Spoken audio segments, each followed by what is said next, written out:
চোখ বন্ধ করে নামাজ পড়া যাবে কিনা, রাতে দরজা জানালা খুলে ঘুমানো যাবে কিনা, সিজদার সময় হাত কোথায় রাখা সঠিক, গোসলের আগে উযু করলে গোসলের সময় লজ্জা স্থানে হাত লাগে বা পরিষ্কার করার জন্য হাত লাগে, তাহলে কি গোসল শেষে আবার উযু করতে হবে? স্বামী মারা গেলে মেয়েদের সাদা শাড়ি পরা কি জায়েজ? এক মসজিদে টাকা দেওয়ার নিয়ত করে অন্য মসজিদে দেওয়া যাবে কিনা? খাবারের আগে বিসমিল্লাহ বলবো নাকি বিসমিল্লাহির রহমানির রহিম বলবো? রুকু থেকে সোজা হয়ে দাঁড়িয়ে রব্বানা লাকাল হামদ বলবো নাকি রব্বানা ওয়ালাকাল হামদ বলবো? রুকু থেকে সোজা হয়ে কতখানি সময় দেরিতে দাঁড়িয়ে থাকতে হয়? টি শার্ট পরে নামাজ হবে কিনা? তাহলে চলে যাচ্ছি আমরা সরাসরি প্রশ্ন উত্তরে। মঈন খান জানতে চেয়েছেন জাইতুনের তেল পায়ে দেওয়া যাবে কিনা? যাবে, কোনো অসুবিধা নেই, কোরআনে কোথাও নিষেধ করা হয়নি। যে শিমুল জানতে চেয়েছেন জামা পড়া অবস্থায় পুরুষেরা কি নাভির নিচে প্যান্ট পরতে পারবে কিনা? নাভির নিচে প্যান্ট পরতে পারবে যদি উপরে জামা থাকে, কোনো অসুবিধা নেই।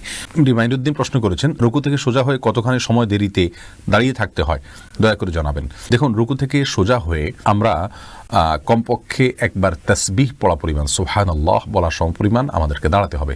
স্বাভাবিকভাবে সুবহানাল্লাহ বলতে যত সময় লাগে, দাঁড়িয়ে সোজা হয়ে কমপক্ষে এতটুকু সময় দাঁড়াতে হবে। আমরা অনেকে মনে করি দাঁড়িয়েই চলে যেতে পারবো না, আমি সোজা হয়ে দাঁড়ানোর পরে অন্তত অপেক্ষা করতে হবে সুবহানাল্লাহ বলতে যে পরিমাণ সময় লাগে কমপক্ষে এতটুকু, এরপরে আপনি সেজদায় যাবেন।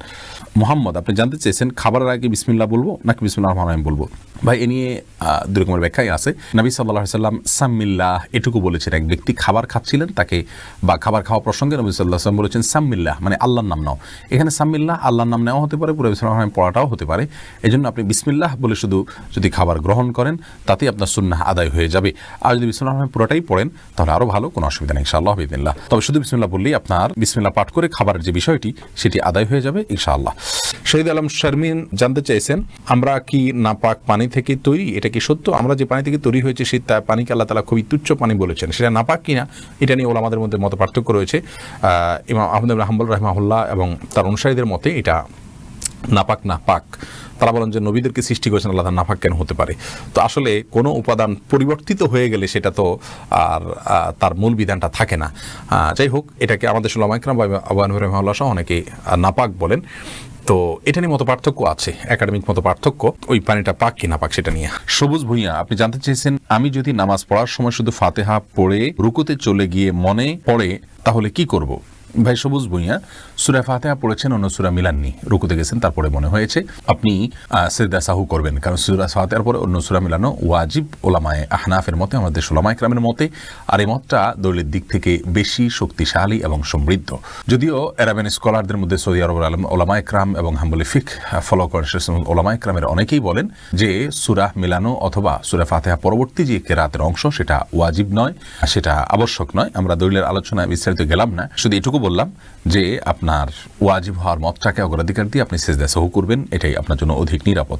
রাজি হোসেন আপনি জানতে চেয়েছেন মাস্ক পরে সালাত আদায় করা যাবে কিনা? যদি আপনার ভয় হয়, আতঙ্ক গ্রস্ত থাকেন আপনি, আপনার শঙ্কা যদি হয় যে আমি মাস্ক না পরলে এই সময় আমার বিপদ হতে পারে, বা বিপদ যদি এই পর্যায়ে পৌঁছে যায় কোনো সমাজে, ইনশাআল্লাহ মাস্ক পরে সালাত আদায় করলে সালাত হয়ে যাবে। তবে স্বাভাবিক অবস্থায় মাস্ক পরে সালাত আদায় করা নিষিদ্ধ, বরং স্বাভাবিকভাবে মুখ খোলা রেখে সালাত আদায় করতে হবে, মুখ বন্ধ রেখে সালাত আদায় করা মাকরুহ।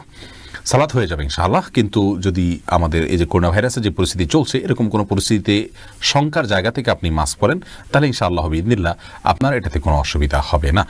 এমডি আশরাফুল ইসলাম জানতে চেয়েছেন টি শার্ট পরে নামাজ হবে কিনা? হ্যাঁ, নামাজ হয়ে যাবে, কিন্তু এরকম কোনো টি শার্ট পরে সালাত আদায় করা উচিত নয় যেটা সালাতের গাম্ভীর্যতার সাথে যায় না, অথবা আপনার এই টি শার্ট পরে আপনি কোথাও যান না ভালো কোথাও, এরকম যদি হয় তাহলে আপনার জন্য টি শার্ট পরে সালাত আদায় করা জায়েজ হবে না, অন্যথায় জায়েজ হবে। আল্লাহ তাআলা বলেছেন ইয়া আইয়ুহাল্লাযীনা আমানু খুযু যিনাতাকুম ইনদা কুল্লি মাসজিদ, হে ঈমানদাররা প্রত্যেক সালাতের সময় সুন্দর পোশাক পরিধান করো।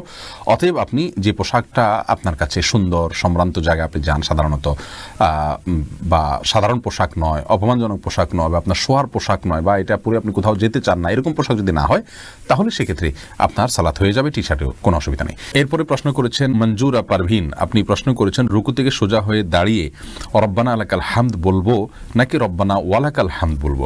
দুইটাই বিশুদ্ধ হাদিস দ্বারা প্রমাণিত, বরং কোনো কোনো বর্ণায় আল্লাহুম্মা রব্বানা লাকাল হামদ, আল্লাহুম্মা রব্বানা ওয়ালাকাল হামদ এরকমও আছে, যার কারণে আপনি যে কোনোটা পড়েন তাতে আপনার সালাত আদায় হয়ে যাবে, সুন্নাহ আদায় হয়ে যাবে, যেহেতু সবগুলোই হাদিস দ্বারা প্রমাণিত। আর কাসরাতুল মাবানি তাদুল্লু আলা কাসরাতিল মাআনি, এই মূলনীতির আলোকে আপনি রব্বানা ওয়ালাকাল হামদ যদি পড়েন অথবা আল্লাহুম্মা রব্বানা ওয়ালাকাল হামদ যদি পড়েন তাহলে সেটা বেশি ভালো। এরপরে প্রশ্ন করেছেন তাহমিনা আখন্দ, এক মসজিদে টাকা দেওয়ার নিয়ত করে অন্য মসজিদে দেওয়া যাবে কিনা? যাবে, যদি অন্য মসজিদে এর চেয়ে বেশি প্রয়োজন মনে হয় তাহলে নিয়ত পরিবর্তন করা যায়, অসুবিধা নেই। নিউ কাটার এআইডি থেকে প্রশ্ন করা হচ্ছে, স্বামী মারা গেলে মেয়েদের সাদা শাড়ি পরা কি জায়েজ? মেয়েদের স্বামী মারা গেলে সাদা শাড়ি আর কালো শাড়ি এরকম কোনো কিছু পরার ক্ষেত্রে ইসলামী শরিয়াত কোনো নির্দেশনা দেয় না। ইসলামী শরিয়া বলে কোনো স্ত্রী লোক তার স্বামী যদি মারা যান তাহলে 4 মাস 10 দিন পর্যন্ত তিনি শোক পালন করবেন, আর শোক পালনের অংশ হিসাবে তিনি খুব বেশি সাজসজ্জা করবেন না, গহনাগাতি ইত্যাদি ব্যবহার করবেন না, স্বাভাবিকভাবে চলবেন, সাদাই পড়তে হবে এরকম কোনো কথা নেই। সচরাচর তিনি বেড়াতে গেলে বা কোনো অনুষ্ঠানে গেলে, কোনো মেহমান অতিথি আসলে তখন যে পোশাকগুলো পরেন এরকম কোনো পোশাক পরবেন না, বাস এটাই হলো সবচাইতে গুরুত্বপূর্ণ বিষয়। কিন্তু এর বাইরে তাকে বিশেষ কোনো কালারের কাপড় পরতে হবে, সাদা পরতে হবে এমন কোনো বাধ্যবাধকতা ইসলামী শরীয়তে নেই।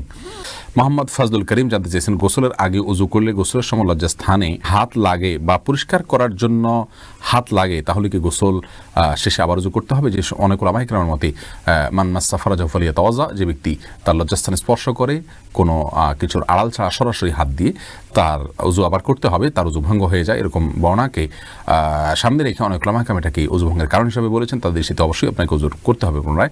তবে আমাদের উলামায়ে কেরাম বা উলামায়ে আহনাফ এটাকে উযু ভঙ্গের কারণ হিসাবে গণ্য করেন না, এবং তারা এর বিপরীতে বিভিন্ন হাদিসকে দাঁড় করানো এবং বিভিন্ন জবাব দিয়ে থাকেন। তাদের মতে আপনার উযু ভঙ্গ হবে না। সুজন মাহমুদ জানতে চেয়েছেন, সিজদার সময় হাত কোথায় রাখা সঠিক? সিজদার সময় আপনি হাতকে পায়ের যে গিরাটা সেখান থেকে আপনি অন্তত এক হাত বা তারও একটু বেশি নেবেন, যাতে করে স্বাভাবিকভাবে আপনি হাত রাখতে পারেন এবং আপনার পেটের নিচ দিয়ে একটা ছোট বাচ্চা আসা যাওয়া করার মতো, অর্থাৎ ছাগলের বাচ্চা টাচ্ছা অথবা এই জাতীয় কোনো ছোট বাচ্চা টাচ্ছা আসা যাওয়ার মতো জায়গা থাকে এরকম দূরে রাখবেন। একদম কাছেও থাকবেন না, জড়সড়ভাবে, আবার অতি দূরেও যাবেন না। আর 2 হাতের মাঝামাঝি আপনি মাথা রাখবেন।